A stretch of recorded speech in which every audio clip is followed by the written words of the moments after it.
Olá, boa noite. Sejam bem-vindos a mais um encontro aqui da Transição Cidade-Campo. Nós vamos falar hoje sobre o quinto aspecto da transição e a gente está aguardando chegar um pouco mais, né, dos nossos amigos aí que acompanham essas transmissões com a gente. A gente deu aqui mais 5 minutinhos para começar a chegar mais pessoas. Alguns falaram que iam chegar um pouquinho mais atrasados hoje, então a gente está aqui tentando começar, mas também não perder o conteúdo que a gente está preparando aqui para vocês hoje com muito carinho.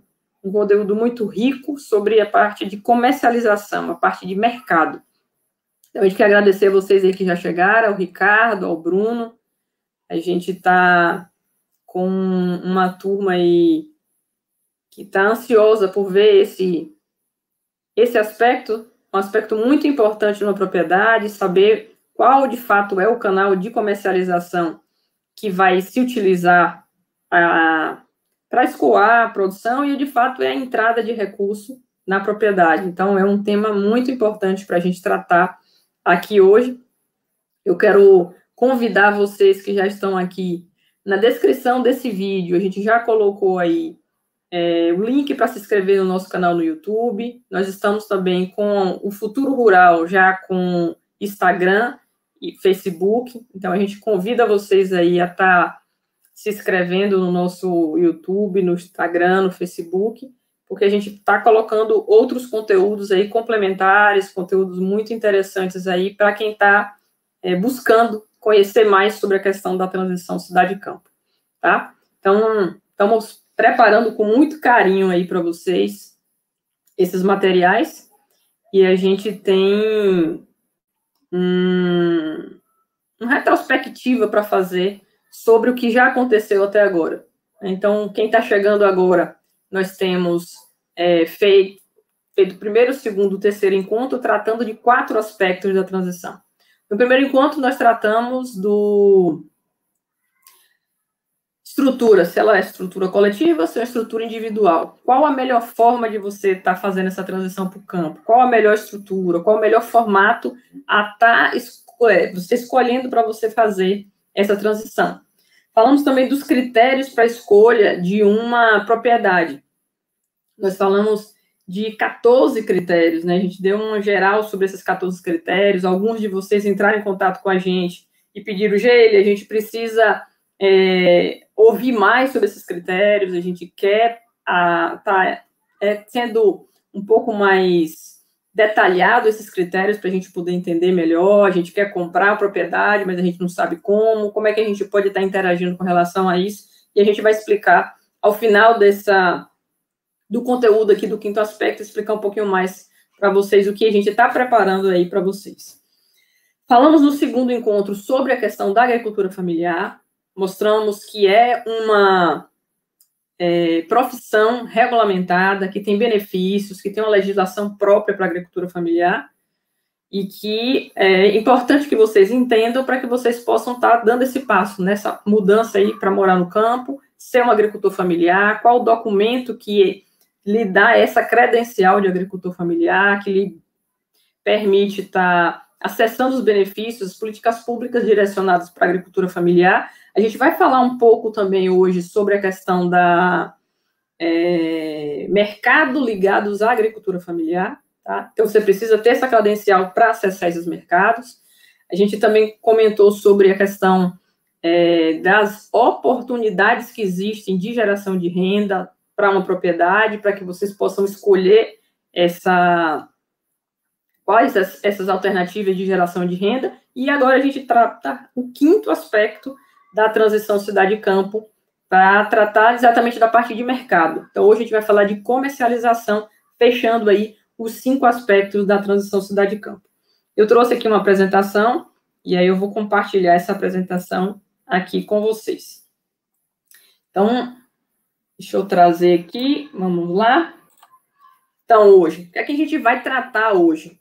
Nesse encontro, nós vamos falar sobre mercados. Que mercados a gente vai estar falando? Mercado institucional. Eu vou explicar o que é o mercado institucional, como é que eu acesso o mercado institucional. Para alguns de vocês, isso pode ser um mercado novo, que vocês não conheçam, que vocês não estejam familiarizados com essa questão desse mercado institucional. Tem o mercado convencional e também tem a questão dos ciclos e os círculos de comercialização, tá? A gente vai dar uma pincelada também nesse aspecto aí da oportunidade de comercialização. E a gente vai falar também de uma proposta que a gente tem de outros encontros, né? No calendário que a gente vai estar aí querendo ouvir de vocês se é viável estar fazendo isso, se vocês topam estar fazendo isso ou não, tá bom? Então, isso é o que a gente está preparado para o dia de hoje. Então, recapitulando nossos encontros, a gente falou aí dos outros 3 encontros que a gente teve, dos 4 aspectos da transição que a gente tratou, e hoje a gente está fechando aqui esse primeiro ciclo com o 5º aspecto da transição cidade-campo, ligado à parte de comercialização. Entrando na parte de mercados, existem diferentes tipos de mercados? É uma pergunta que a gente faz, e quem está acompanhando aqui os nossos encontros pode estar se perguntando como é que eu vou, de fato, gerar essa renda? Como é que eu vou receber pelo trabalho que eu estou fazendo? Como eu vou colocar o meu produto no mercado? Que tipo de mercado existe, né? Então, existem diferentes tipos, como é que eles funcionam? A gente vai estar falando um pouco disso. Também como eu posso acessar esse mercado, né? Quais são os ganhos e perdas que eu vou ter com a escolha do mercado que eu vou fazer. Eu vou dar um exemplo aqui da região do sul da Bahia, quando a gente fala do cacau. Quando a gente fala do cacau, em que a gente vai vender o cacau para essas empresas que normalmente têm os armazéns para comprar, a gente está vendendo o cacau que é chamado de cacau commodity, cacau bulk. É o cacau comum. Então, esse cacau, ele está indo para o mercado de commodity, que quem determina o preço dele é a Bolsa de Valores. Então, você não tem como fugir muito desse valor da Bolsa de Valores. Tem alguém que determina lá qual o valor, baseado nos estoques internacionais, baseado na produção, se vai ter seca, se não vai ter seca, como é que está a produção em vários países do mundo. Então, eles fazem uma análise e determinam, olha, o valor da tonelada é de $1.000, $1.500, $1.200, e muitas vezes os produtores de cacau ficam procurando qual o valor que deu hoje, qual o valor que saiu hoje, para poder saber qual o valor que o mercado está pagando por esse produto. Quando a gente tem um cacau de qualidade, um cacau diferenciado, que eu vou colocar esse cacau no mercado para chocolate, aí não é a Bolsa de Valores que vai determinar o valor, é a qualidade do seu produto que determina o valor. Então, existe uma arroba de cacau de R$152, R$154, mas existe arroba de cacau de R$600. A diferença é para quem eu vendo e a qualidade do meu produto. Então, eu tenho um produto de qualidade que as pessoas pagam mais por ele. Então, para mim também definir mercado, eu preciso definir qualidade de produto. Isso a gente deu exemplo do cacau, mas existe exemplo de várias outras culturas, de vários outros produtos que vocês podem estar aqui trabalhando na sua propriedade e comercializando, e aí a gente vai entrar um pouquinho mais nesse assunto aqui dos mercados. Então, aqui a gente tem os tipos de mercados para a agricultura familiar. O mercado institucional, ele tem aqui, por meio de políticas públicas, o PNAE e o PAA. Mas ele, que sopa de letrinha é essa? Vamos decifrar isso aqui. PNAE, Programa Nacional de Alimentação Escolar. Então, é destinado às escolas, à educação básica. Cada aluno tem um valor que o governo paga para que ele receba uma merenda, que venha, na sua grande maioria, da agricultura familiar. Existe uma lei específica para isso. O governo determina que 30% da compra da merenda escolar venha da agricultura familiar, no mínimo. Existem municípios que colocam na legislação lá municipal que é 50%, que é 70%, que é 80% da produção da agricultura familiar para ser destinado à alimentação escolar. Isso depende da política, depende também da localidade, de como os agricultores daquele município se relacionam ali com o poder legislativo, regulamentando isso, ajudando a implantar isso nas escolas. Nós tivemos uma experiência muito rica na implantação inicial desse trabalho no município de Alcobaça, em que a gente teve que conversar com nutricionista, com merendeira, organizar todo esse processo para que acontecesse, porque as nutricionistas pediam na lista maçã, pera, né, laranja, produtos que não eram produzidos no município, e a gente foi trabalhando isso, e hoje boa parte dessa produção já vem da agricultura familiar, a gente já consegue colocar mandioca na alimentação escolar, então tem um trabalho rico que está sendo feito no território do Extremo Sul, aí pelo parte da mandiocultura também, ajudando a levar receitas, trocando uma merendeira, trocando receita com outra, mostrando a importância de trabalhar a questão da produção local, o que o agricultor local está trazendo para ser ali comercializado via PNAE, Programa Nacional de Alimentação Escolar. A segunda política pública é o PAA. PAA é Programa de Aquisição de Alimentos. Então, também uma política pública, compra da agricultura familiar. Existem municípios também organizados, tem um caminhão, passa na propriedade do agricultor, já com a balança, registra ali tudo que o agricultor está entregando e o dinheiro cai diretamente na conta do agricultor, ele com o cartão dele já saca esse dinheiro. Vem também do governo federal. Esse dinheiro vai direto para a conta do agricultor, a prefeitura vai lá e informa que aquele agricultor entregou tanto disso, tanto daquilo, no final ele tem tanto para receber e o dinheiro vai direto para a conta dele. Então, é um programa interessante, e esse produto que é recolhido pela prefeitura via Programa de Aquisição de Alimentos, o PAA, ele é entregue em creches, é entregue em hospitais, é entregue em asilos, é entregue em instituições de assistência social, instituições que são beneficiárias cadastradas para receber esses produtos do PAA.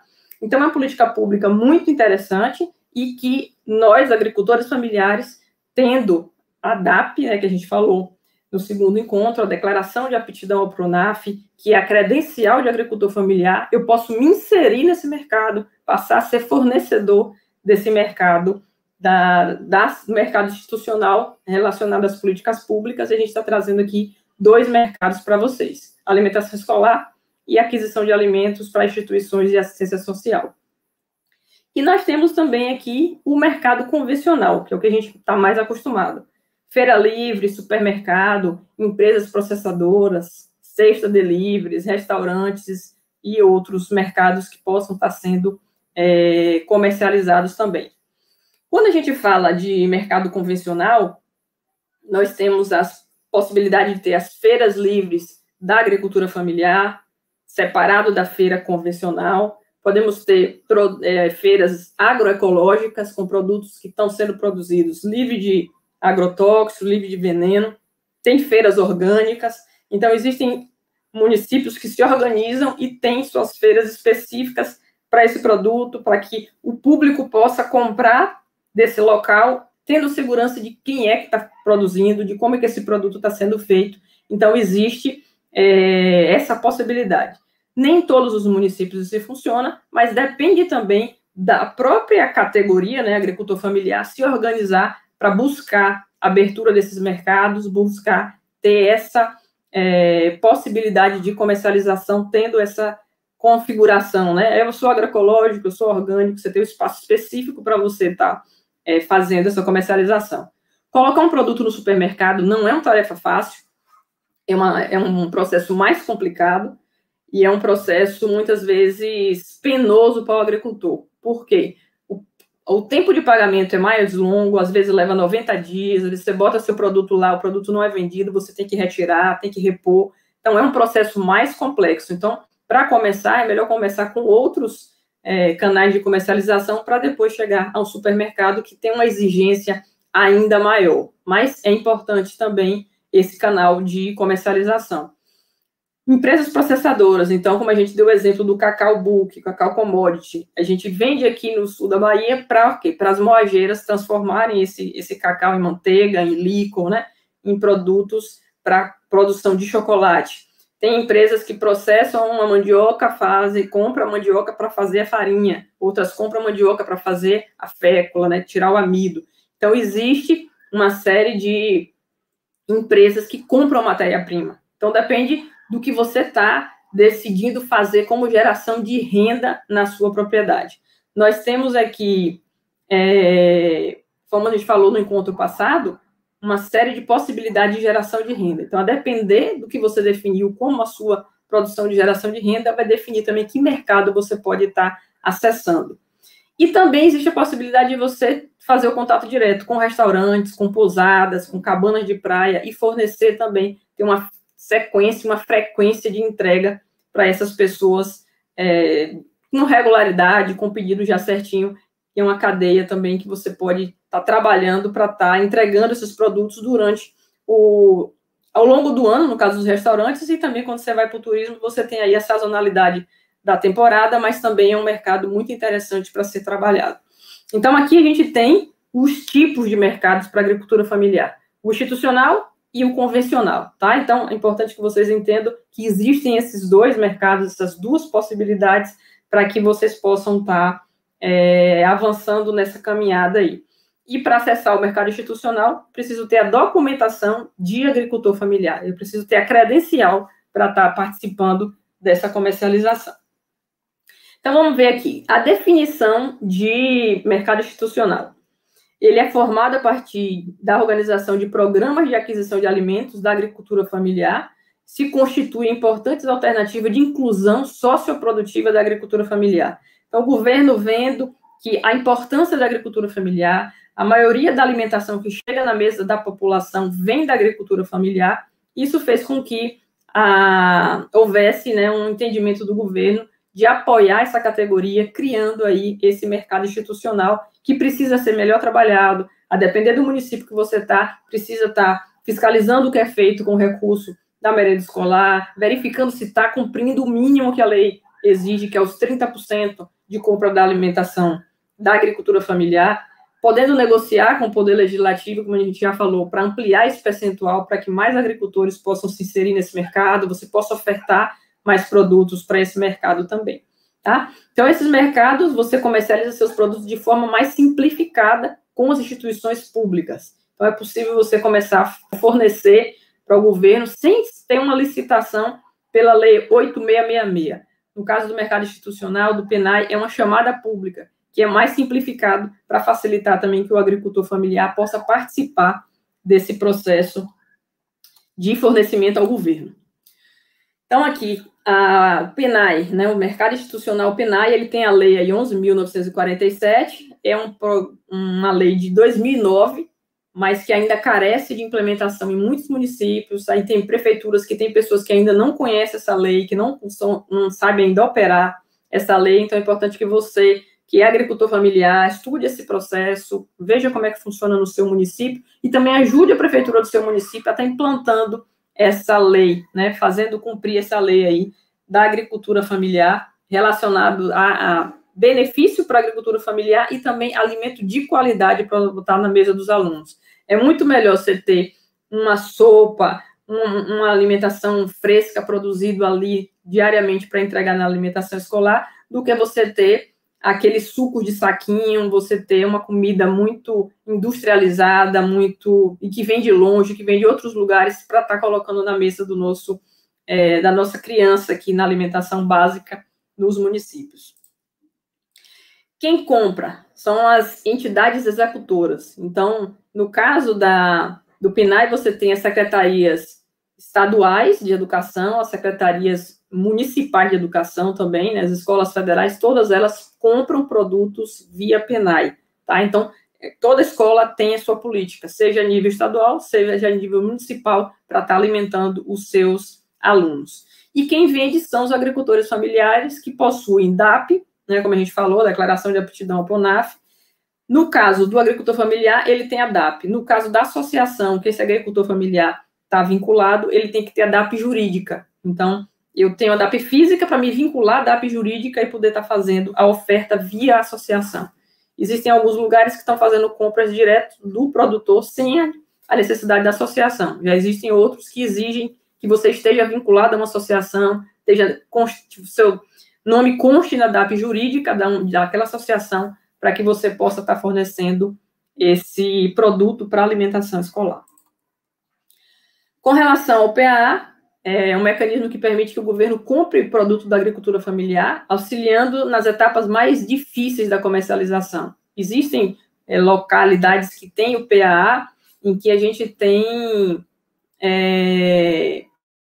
o município tem um caminhão, vai buscar na propriedade o produto. Então, o agricultor nem precisa sair para entregar o produto. Ele já chega, tem um dia certo, que ele chega com a balança, faz a coleta da produção e o dinheiro cai direto na conta do agricultor. Então, é um canal de comercialização direto que facilita a operação e facilita com que o agricultor possa estar fornecendo esse produto para essas entidades de assistência social, então facilitando todo esse processo aí.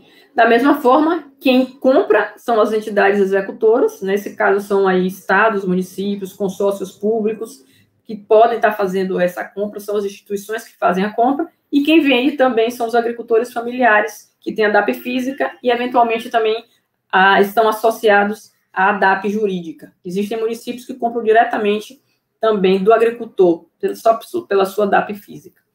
Então, lembrando que o agricultor familiar, ele tem uma lei, né, 11.326 de 2006, e que para ele tirar essa documentação, dessa declaração de aptidão PRONAF, a DAP, ele precisa ter a prática das atividades no meio rural, possuir área de até 4 módulos fiscais. Então, tem aqui os critérios para que ele seja enquadrado como agricultor familiar e ele possa estar tendo essa declaração que lhe credencia para acessar essas políticas públicas e para estar podendo comercializar aí com o governo federal. Então, é possível aí, silvicultores, agricultores, extrativistas, pescador, indígena, quilombola, assentado de reforma agrária, então várias categorias são consideradas de agricultor familiar e podem estar se beneficiando dessas políticas públicas. E aí, o Censo de Agropecuária de 2017, ele fala que a agricultura familiar produz pelo menos 70% dos alimentos consumidos pelo brasileiro. É muito importante esse dado, porque o agricultor familiar, ele produz diversidade, ele produz o que vem, de fato, para a mesa do brasileiro. Não é produção de commodity que vai ser exportada, que vai ser processada fora do país. Não é a soja que vai virar óleo fora, apesar de que a gente começa a processar a soja no Brasil, mas muito da soja do Brasil ela é exportada em grão para ser processada fora. O milho, da mesma forma, também é comercializado para ser processado fora. E a gente não come só milho e soja. Pelo contrário, a gente come uma diversidade muito grande. Quanto maior a diversidade, melhor para a nossa saúde. Se a gente está buscando ter uma vida saudável, a gente precisa comer diversidade. O nosso prato precisa estar colorido. Nós precisamos ter cada vez mais a diversidade para a gente estar tendo uma boa nutrição. Então, isso vem de onde? Isso vem da agricultura familiar. A gente chega na feira, a gente vê uma riqueza de diversidade que tem ali. Um agricultor, às vezes a gente encontra coisas bem curiosas na feira, e até coisas que a gente não conhece, né? Algumas plantas que são chamadas de plantas alimentícias não convencionais, as punks.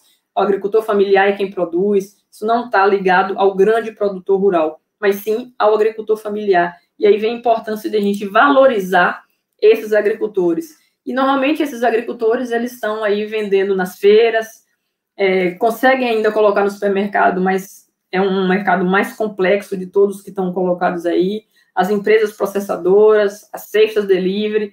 Tem um trabalho que a gente está fazendo agora com a cesta delivery. Nesse momento de pandemia, a gente estruturou um processo de cesta delivery lá no Extremo Sul, em que o agricultor não estava conseguindo vender o produto na feira, as feiras foram fechadas em alguns momentos, e a cesta delivery foi que segurou a renda desses agricultores. A gente entrega diretamente na casa do consumidor.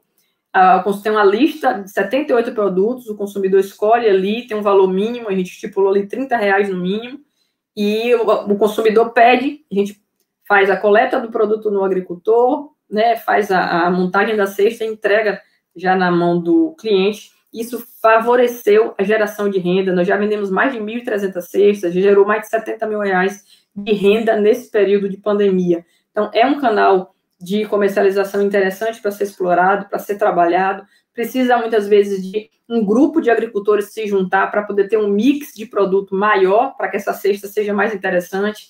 E, às vezes, um não está com alface essa semana, o outro tem, então você poder manter também a oferta de produtos. Então, é um canal de comercialização muito interessante, que precisa ser pensado, né, pelo grupo de agricultores que estão aqui, ou que estão aqui se formando também para estar trabalhando em prol dessa transição da cidade para o campo.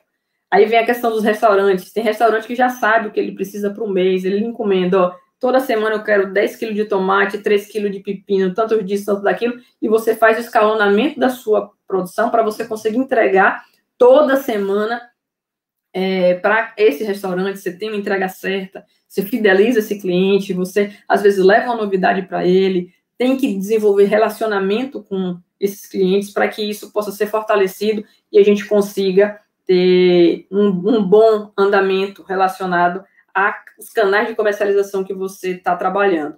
O ideal é que você não tenha um canal de comercialização, que você tenha alguns canais de comercialização, que você monte uma base forte, porque se um canal de comercialização por algum motivo, por algum evento, ele deixar de existir, você não perder toda a sua renda. Que esse é um grande risco quando a gente fala da questão do cacau. Então, a grande maioria, 90% dos produtores de cacau, vende o cacau commodity.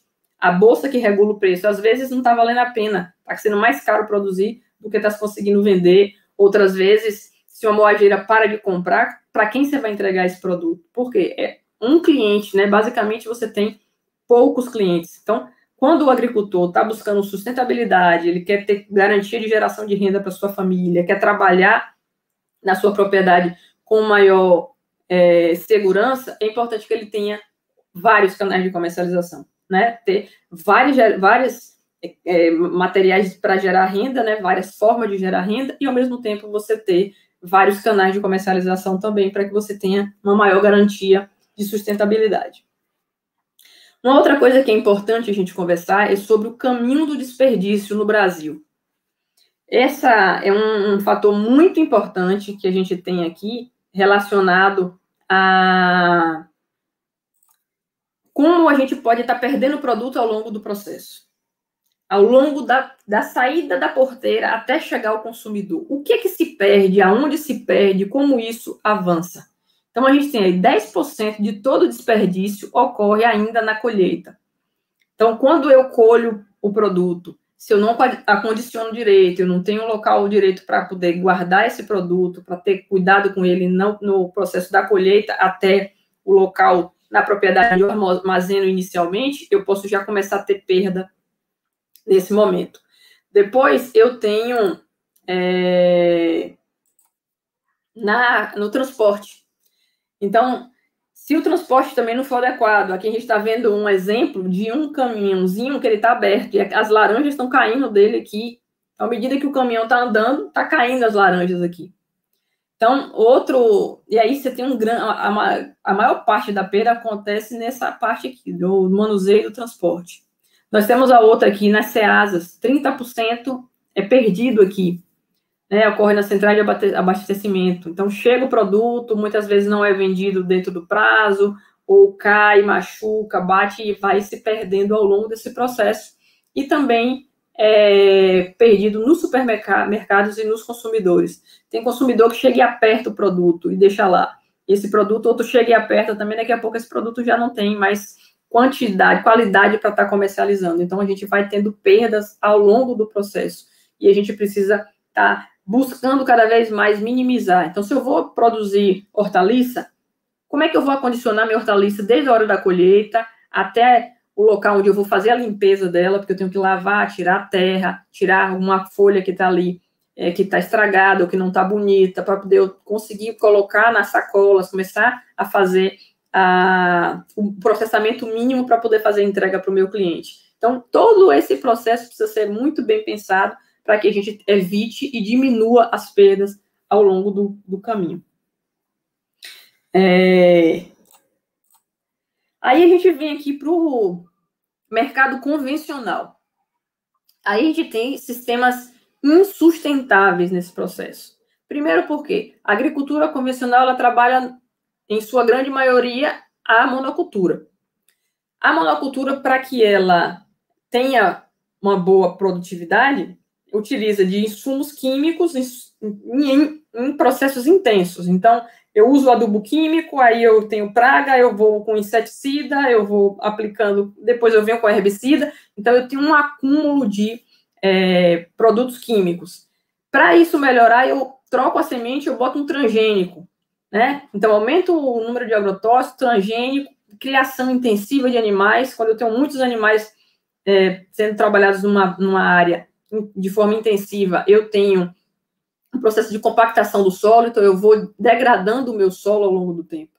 Então, eu tenho um processamento elevado, a gente tem aí adição de gorduras, adição de ativos, então é um processo que é complexo, é um processo que trabalha para médias e grandes propriedades, mas que, ao mesmo tempo, não garante a sustentabilidade ao processo.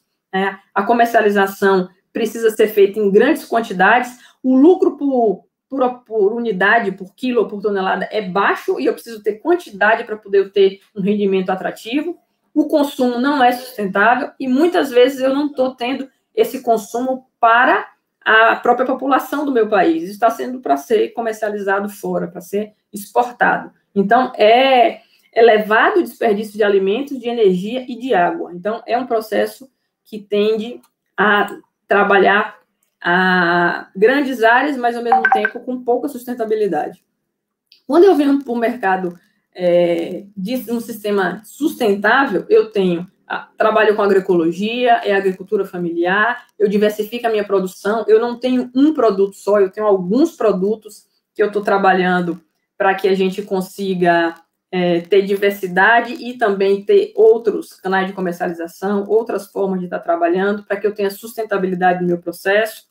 Eu posso estar trabalhando orgânico, eu posso estar trabalhando agroecológico, eu faço sistemas integrados como a lavoura, pecuária, floresta, eu não tenho sistema de monocultura, o processamento é mínimo, eu tenho condição de estar fazendo uma manutenção de nutrientes no meu solo, eu não preciso trabalhar o transgênico, eu posso trabalhar sementes crioulas, e aí a semente crioula, para quem não conhece esse termo, são sementes que guardam a genética original, elas não foram geneticamente modificadas, e existe aí uma grande discussão relacionada à semente, porque eles estão querendo monopolizar as sementes. Muitas variedades já estão guardadas com essas empresas que querem monopolizar as sementes, então tem um grupo que resiste ainda, tentando manter essas sementes crioulas, e é muito importante a gente ter semente crioula para o nosso trabalho nas nossas propriedades, né, valorizando esse material genético que foi deixado pelo nosso criador para a gente,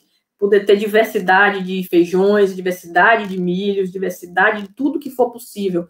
Uma propriedade, ela deve ter a maior diversidade que for possível colocar nela, tá? Para alimentação, para que vocês possam estar tendo o maior rendimento e a melhor possibilidade de extração, né, de nutrientes daquela área para a alimentação da sua família.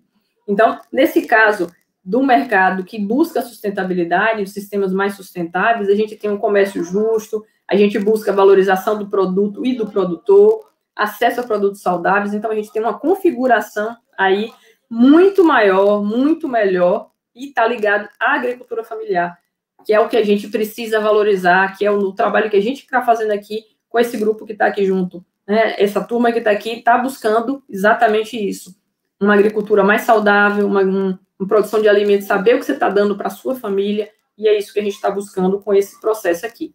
Então, de forma geral, a gente apresentou para vocês aqui os mercados que a gente tem visto, que a gente tem trabalhado, que a gente tem utilizado nesse momento, tanto no momento de pandemia, como eu dei o exemplo das cestas delivery, foi difícil montar o processo no início, né, uma complexidade muito grande, a gente está trabalhando com mais de 100 agricultores nesse processo, em várias comunidades, em vários municípios, então conseguir colocar a logística funcionando, arredondar o processo para estar trabalhando foi complicado, e a gente chega a estar vendendo aí em torno de 80 cestas por semana aí nos municípios de Teixeira de Freitas, Alcobaça, Guaratiba, no Prado, e Nanuque, em Minas Gerais. Então, tem um grupo aí que está sendo beneficiado com esses produtos que vêm da agricultura familiar, né, que a gente está conseguindo estar colocando na mesa do consumidor.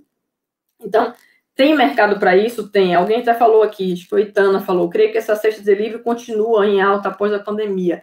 Sim, a gente abriu esse canal durante a pandemia, mas as pessoas que estão recebendo em casa esses produtos, elas estão satisfeitas e elas querem continuar recebendo mesmo pós-pandemia. Elas conheceram esse trabalho, conheceram os agricultores, a gente está tentando fazer essa conexão agricultor com a família que está, com esse cliente que está comprando, não é para ser uma coisa fria, eu só estou lhe vendendo. Não, eu quero me relacionar com você, eu quero lhe contar como eu produzo, como é que eu estou fazendo. Eu tenho uma horta agroflorestal, eu tenho faço uma produção diferente, eu tenho canteiros biodiversos, eu trabalho canteiro esponja, eu faço diferente, eu produzo de forma diferente, eu produzo realmente para alimentação, eu tenho cuidado com o que eu estou fazendo. Então, por conta disso, a gente consegue ter uma qualidade ainda maior para a gente poder estar ofertando, né? Então, isso também tem pessoas que se fidelizam a esse processo, tem pessoas que já falaram para a gente, olha, a gente quer visitar essas áreas, né? Quando for possível, a gente quer ir no campo, quer conhecer essas famílias, a gente vai fazer uma live para agricultor falar com o cliente, né? A gente poder estar estreitando essa relação, mesmo com a dificuldade que a gente está nesse momento ainda de distanciamento social, mas a gente está buscando alternativas para estar fazendo isso, e temos aí usar, né, a tecnologia para favorecer esse processo. Então, a gente está aqui falando de mercado, queria ver se tem alguma questão, alguma pergunta aqui sobre essa parte do mercado, até para a gente poder entrar aqui. Então, aqui a Ana Cláudia falou sobre a produção de muitas oportunidades, só precisa de um lugar no campo, então ela está na fase aí de comprar uma propriedade ainda, né, Ana Cláudia? A Vilma aqui pergunta, como se consegue semente crioula? Vilma, existem grupos que vendem sementes crioulas. Na Paraíba tem o pessoal que chama Sementes da Paixão.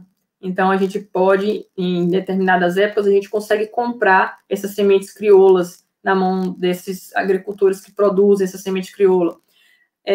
Talvez, assim, alguns conheçam, talvez outros não, a questão da fava. Então, tem uma diversidade de fava, uma diversidade de feijões, uma diversidade de milhos, e isso faz com que a gente possa estar buscando essas sementes para estar multiplicando nossas áreas.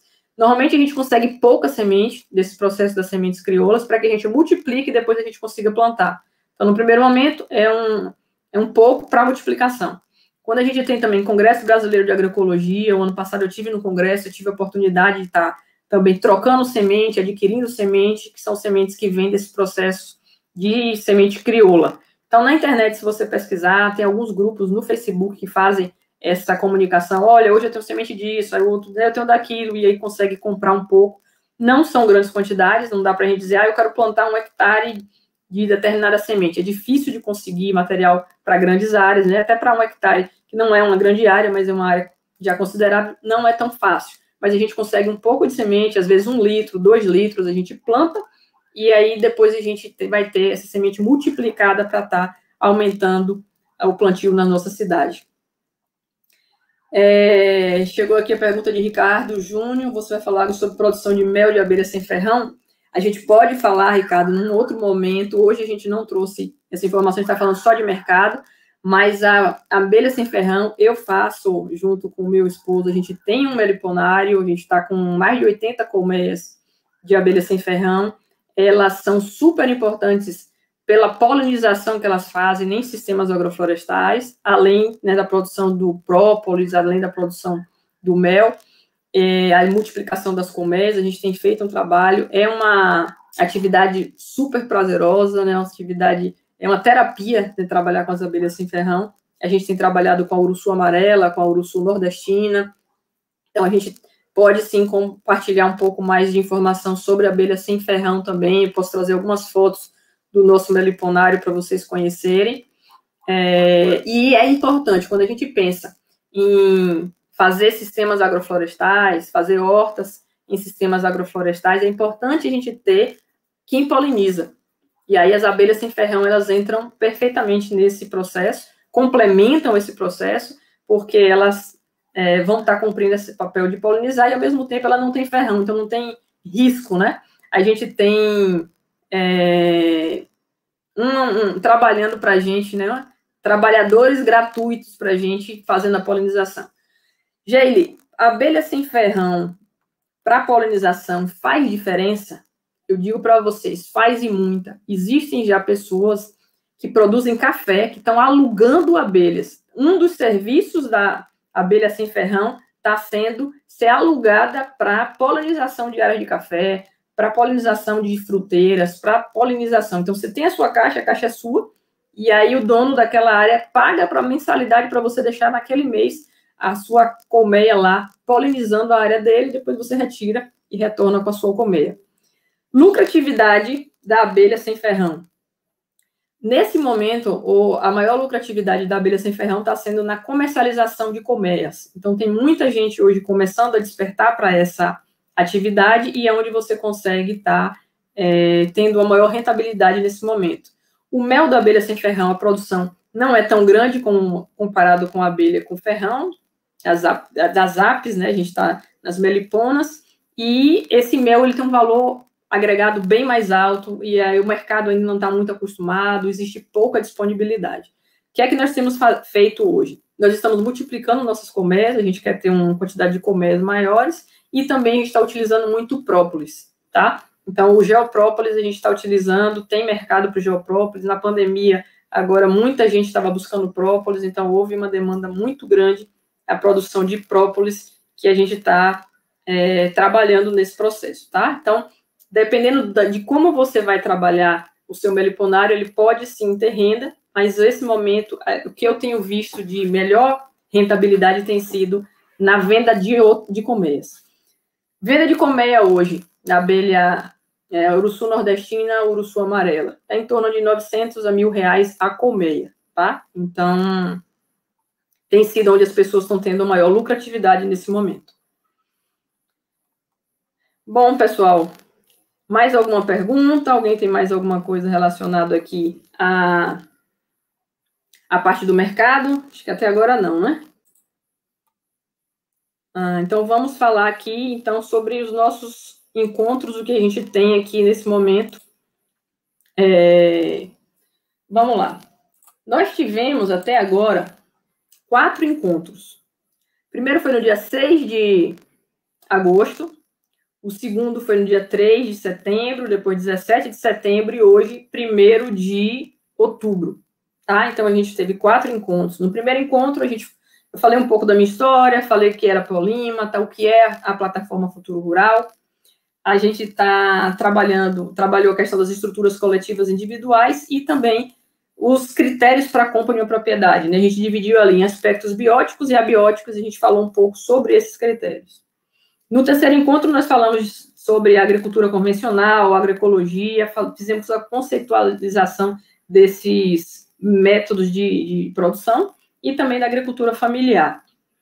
No encontro do dia 17, a gente falou sobre os negócios rurais, as etapas de planejamento do negócio rural. E hoje a gente está falando sobre acesso ao mercado, tipos de mercado que a gente tem. Falamos do mercado institucional, do mercado convencional. E no mercado institucional, a gente tem a questão preciso estar cadastrado como agricultor familiar para que eu possa estar acessando esses mercados, tá? Então, dando uma geral rapidamente, foi isso que aconteceu aqui nos últimos 4 encontros que nós tivemos. E aí a gente está querendo fazer uma proposta para vocês, mas a gente quer que vocês respondam para a gente se vocês têm interesse, se o grupo está cansado, não quer mais, ou se o grupo está querendo, está gostando do conteúdo e se vocês querem continuar esse trabalho. E a gente faria no dia 8, a gente faria o quê? Toda quinta-feira do mês de outubro. Tá? Então, aí a gente trabalharia toda quinta-feira às 20 horas. Então, dia 8, dia 15, dia 22 e dia 29. E os temas a gente pode estar aqui ouvindo as sugestões de vocês. Eu já vi aqui a sugestão do Ricardo, a gente pode estar abordando aqui a questão das abelhas sem ferrão. Podemos estar abordando aqui também a questão da ovinocultura, que é um tema muito interessante, é uma cadeia produtiva muito interessante. Falta carne de ovinos no Brasil, e a gente tem trabalhado bastante essa questão da ovinocultura no extremo sul, a gente pode estar compartilhando com vocês também. Tem outros temas que alguns de vocês já me pediram aqui, a questão dos critérios para escolher uma propriedade. Gêlio, eu quero entender mais sobre isso, eu quero conhecer mais sobre isso. Então, a gente pode estar fazendo aí, eu me proponho aqui a estar fazendo um encontro às quintas-feiras, mas eu queria ouvir de vocês se vocês estão interessados em estar junto com a gente aqui nesse período. Então, a Itana está perguntando aqui, seria só esse mês de outubro ou a ideia é continuar por esse mês? Itana, depende da turma aqui. Se houver pessoas querendo, se tiver audiência, a gente vai continuando aqui. Se está sendo proveitoso para vocês, se o conteúdo que está sendo trazido aqui é um conteúdo que é importante, se vocês se comprometem também, cada um a trazer mais um, para a gente ter mais gente aqui participando, a gente pode estar ampliando essa proposta. A princípio, a gente está com a proposta aqui de trabalhar as quintas-feiras do mês de junho. Mas aí vai depender de vocês e do interesse de vocês da gente estar ampliando esse processo aqui. Aqui, Ricardo também já trouxe outra sugestão. O que plantar em consórcio com cacau, além de jaca e de banana?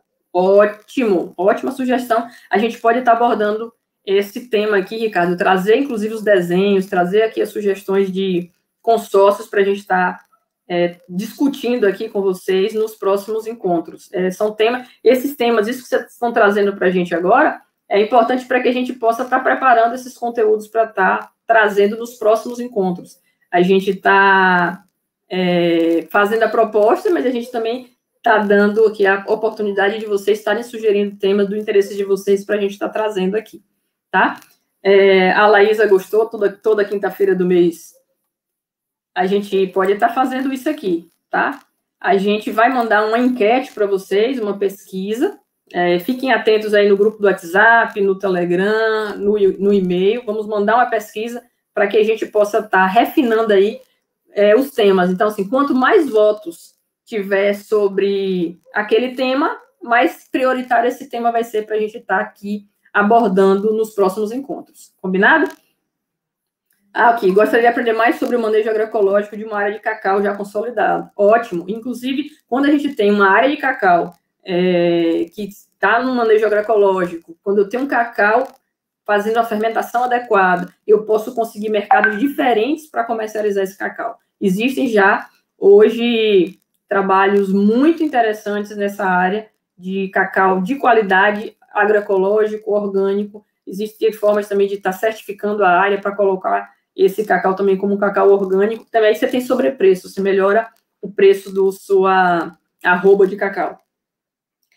Aqui o Carlos está perguntando, se tem informação sobre ervas medicinais? Temos informação sobre ervas medicinais. Eu tenho também uma colega de trabalho que está fazendo o mestrado dela em ervas medicinais, a gente tem ervas medicinais em agrofloresta, né, em sistemas agroflorestais, que ela pode vir aqui também um dia bater papo com a gente, trazer um pouco, né, compartilhar o que ela está estudando. Então, é muito bom a gente estar ouvindo de vocês aí os temas que vocês têm interesse, como conseguir certificação orgânica. Existe aqui na nossa região sul da Bahia uma rede, que na verdade ela está irradiando para a Bahia inteira, que chama Rede Povos da Mata. E é um sistema de certificação orgânica participativo. Então, eu posso trazer informações sobre essa certificação, ela é mais simplificada, eu preciso participar de um grupo de, no máximo, 12 pessoas, e esse grupo todo mês se reúne na propriedade de uma pessoa, todo mundo olha como é que está o sistema de produção, né, socializa, né, as pessoas estão ali em contato, é um grupo que vai se familiarizando, e também temos aí a possibilidade de estar fazendo essa certificação e todo mundo certifica junto. Uma vez que eu atesto que aquela propriedade, junto com os meus colegas, ela é uma propriedade que está seguindo os padrões orgânicos, ela passa a ser certificada. Mas se um desses deixar de fazer o processo certinho e a fiscalização pegar, todo o grupo perde a certificação. Então, eu tenho que ser justo com o processo para que o grupo não possa ser penalizado. Então, é um processo que a gente pode explicar um pouco mais para vocês. Eu posso convidar também alguém da Rede Povos da Mata para vir aqui também, para a gente poder conversar. Então, tem bastante coisa que dá para ser trabalhado e conversado com vocês aqui. Tá? Então, aqui a Ana Cláudia falou, podemos continuar às quintas. Quinta-feira, às 20 horas. E eu queria pedir para vocês o apoio de cada um trazer mais um, tá? Vou falar para vocês aqui. Nós temos o Instagram da Futuro Rural. Então, entrem lá no Instagram, Futuro Rural, e passem a nos seguir, acompanhem os conteúdos que a gente está colocando lá. A gente está trabalhando conteúdos da Transição Cidade-Campo também no Instagram, no Facebook, tá? Futuro Rural, é fácil o nome, dá para a gente gravar e tá acompanhando, e a gente vai transicionar o nosso canal do YouTube, a gente está no canal da Polímata, mas a gente vai passar a fazer esses encontros no canal do Futuro Rural, tá? Eu vou passar essas informações todas a vocês aí nos grupos do WhatsApp, no Instagram e por e-mail também a gente vai estar trazendo todas essas informações para vocês. Vamos mandar aí até semana que vem, vamos estar mandando a pesquisa. Esses temas que vocês colocaram aqui, é importante que vocês também coloquem nessa pesquisa para a gente ver quantas pessoas têm mais interesse e a gente vai priorizando. Que tema a gente bota para o dia 8? Vamos aguardar a resposta de vocês aí para a gente poder estar definindo esses temas para as próximas lives, tá?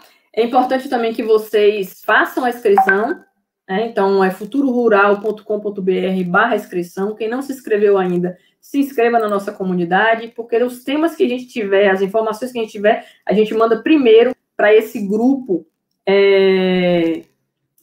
que está inscrito, tá? Então, pode ser que se você não está inscrito, você acabe ficando fora de alguma informação, de algum conteúdo, de alguma live, de alguma coisa que a gente está promovendo. A gente tem um podcast também, se você nunca ouviu essa informação, é importante você também estar sabendo. Nós temos um podcast que chama Mandiocast, fala exclusivamente da cultura da mandioca. A cultura da mandioca é a cultura do século XXI, então é muito importante essa cultura para a alimentação humana, tanto hoje, né, em vários países do mundo, mas para os próximos anos é muito importante por conta das mudanças climáticas. Então, acompanhe o que a gente está... a cada 15 dias a gente tem um episódio do Mandiocast, está disponível em 8 plataformas de podcast e também no YouTube da Polímata. Se você colocar no YouTube lá Mandiocast, o episódio vai estar disponível para você, é só você ouvir. Eu gosto muito de ouvir podcast, às vezes estou lavando um prato, estou dirigindo, eu boto lá o podcast e vou ouvindo ele. São episódios de 20, 30 minutos, a gente está compartilhando conhecimento com vocês, tá? Então, vou estar à disposição de vocês, estou aqui trazendo o conteúdo com a melhor... compartilhando o que a gente está fazendo com vocês, e na próxima quinta-feira a gente vai trazer uma informação muito preciosa para vocês, um lançamento imperdível para vocês que estão aqui acompanhando com a gente esse processo da transição cidade-campo, tá bom? Então, futurorural.com.br é o nosso site, já está no ar, a gente botou no ar hoje o Futuro Rural, a gente já está com o Instagram, Facebook e também o YouTube, a gente vai estar acompanhando e mudando tudo isso para o canal. Vai ficar várias coisas muito legais disponíveis no nosso canal Futuro Rural, tá bom?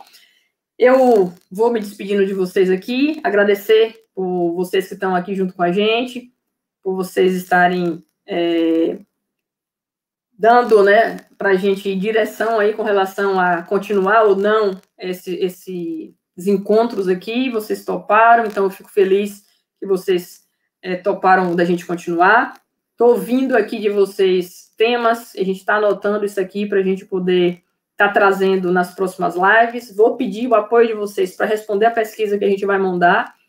Até o início da semana que vem a gente vai estar compartilhando essa pesquisa para que a gente possa ter aí novos temas para estar aqui compartilhando com vocês, tá bom? Então, um grande abraço a vocês e até o nosso próximo encontro.